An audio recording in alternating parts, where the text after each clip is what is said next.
ตาสันไปสำบายดีพี่น้องเอฟซีทุกคนทุกท่านพี่น้องพอกันยามเศร้าๆฟ้าหลังฝนพี่น้อง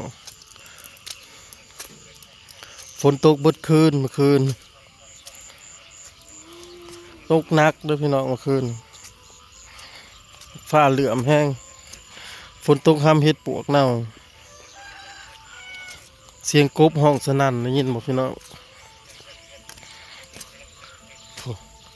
น้ำเต็มให้เต็มคันเลยมันไหม้เลยพี่น้องฝนป้าผู้ไหม้เลยลงมาเป่งน้ำตะกร้าออกพี่น้อง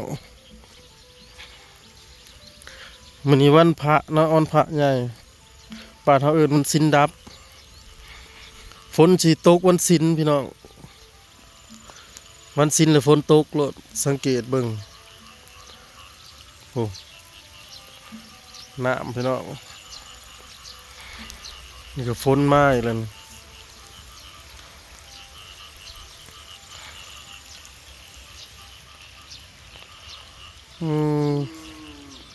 อันนี้นะหัวไฟเฮาไฟมันสิมีหมอดอกพี่น้องหมอกันสอดเขาเอิ้นหมอสอดงัวเนาะสอดแบะถ้าอยากว่านอีกก็ได้พี่น้องแต่รุ่นล้อให้ตัวน่ะยาวเติบจากสิว่าน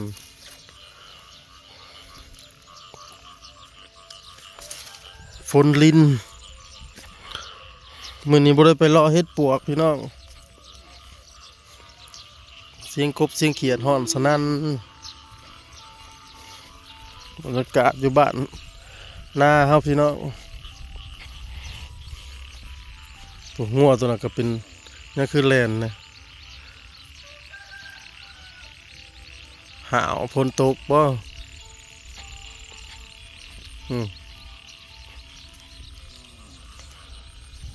น้ำแซ่เป่งน้ำออกพี่น้องเพราะว่ายันงอกมันตาย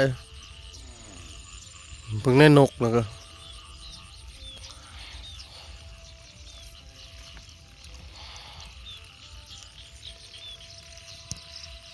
มื้อนี้เบิ่งก็สิครึ้มเบิดมื้อพี่น้องเฮ็ดเวียกม่วนอยู่ดอกมื้อนี้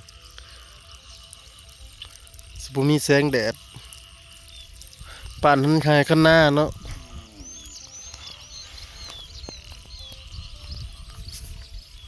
เนี่ยพี่น้องมาเบิ่งงอกกะพี่น้องมันออกคักกันเลยเด้อ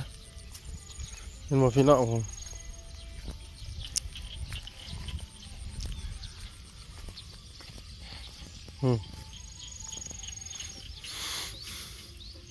มันให้อยากโฮมเนาะฝนตกอยู่คุมื้อพอแต่วานลงมานกน่ะก็กินลีรอเด้อปะปะ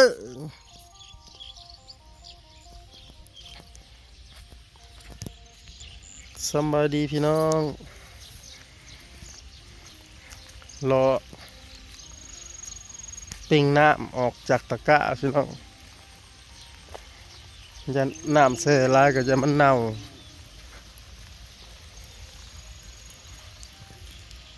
ตัวนี้ก็ฝนลิ้นอยู่เด้อพี่น้องนี่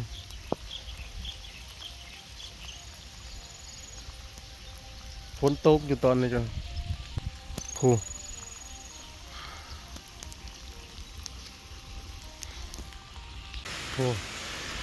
สองเงินน้องย่างเขาเมื่อใส่บาทพี่น้องแม่ดีแพกกับเจดำย่างฝ่าฝนเมื่อใส่บาท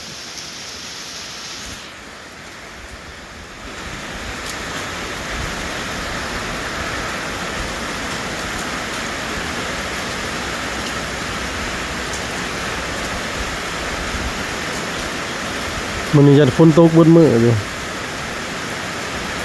ร้อยบริปองเฮียนเนาะ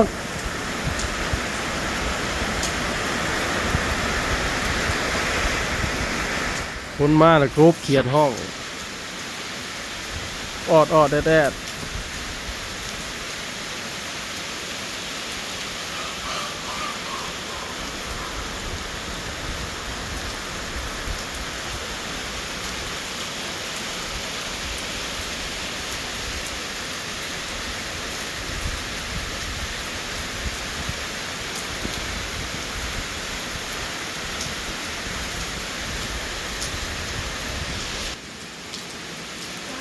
หืจากเพิ่นบ่ได้บอกบ่ซั่น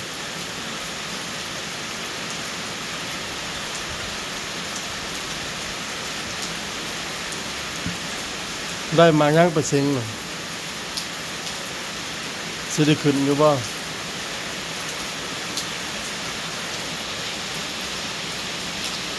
ฝนตกบ่ได้แต่งตัวซ้ำมื้อนี้บักชันไปทางใดล่ะโอ้นั่งคอยฝนเลยมื้อนี้พี่น้องเอ้ยนั่งเบิ่งฝนตกมันนั่งคอยฝนสิไปหาเฮ็ดกับคือสิบ่ได้เนาะ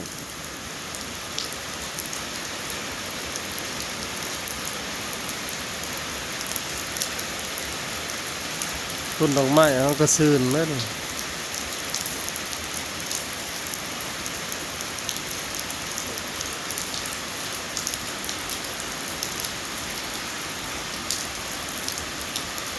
น้ำมันสิไหลหลัดเถียงแล้วพี่น้องเอ้ย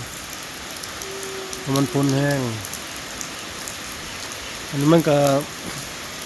เขาเห็ดคลองลงมาในนี้นี่ฝนสาดเข่าทั้งหน้าต่างฝนตกตัวละคันมันล้มมันก็สิเข่าทั้งหน้าต่างเนาะพอหน้าต่างเขามันสิบ่แจกกันนั่นเลยมันไหลเข้าไปในหล่องปลาขึ้นขนาดนั้นพี่น้องอยู่ห้วยเนาะพอหน้ามันไหลหลัดกันแล้ว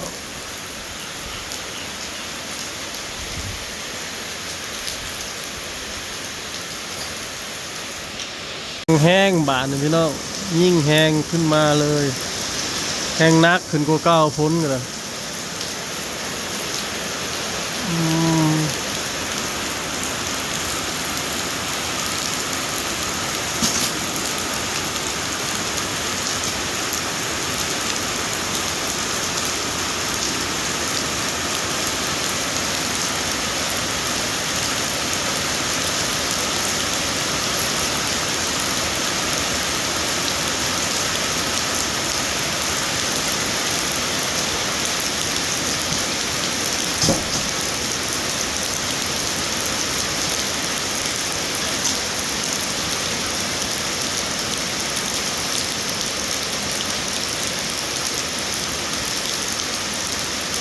บ้านเฮาสิสังเกตว่าวันพระพี่น้องวันพระใหญ่ฝนสิตกโลดมีแต่ว่าคลองแต่ว่าใกล้ฮอดวันฟ้าแล้วก็ฝนมาแล้วบ้านน่ะ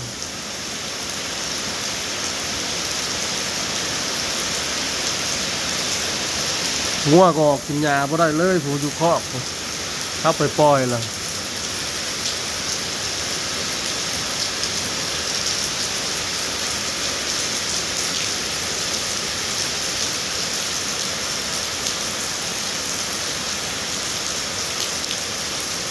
เฮ็ดสิออกขนาดบ่จักบานเลย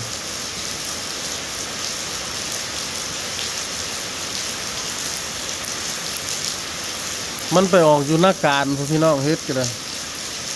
เพราะว่าทั้งนั้นมันฝนแห้งเนาะสุดก่อนเลยสุดจอบเป็นอย่างอื่น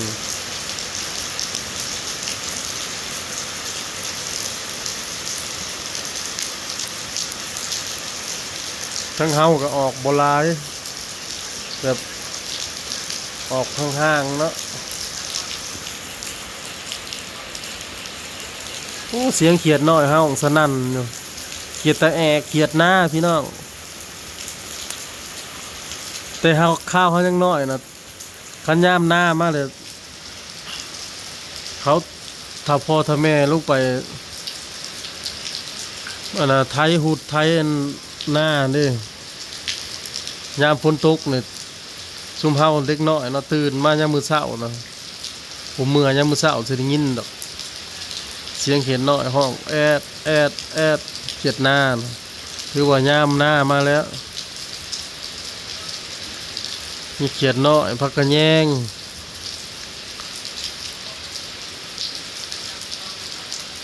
ผักกระแยงก็เริ่มปรุงแล้วบาดนี่ผักกระแยงอ่อน แกงหน่อไม้อุ้ยสุดยอดคลิปภาพไว้เพียงสำนี้เด้อพี่น้องขอบคุณทุกกำลังใจขอบคุณทุกคอมเมนต์คำติชมเนาะขอกันคลิปหน้าสบายดี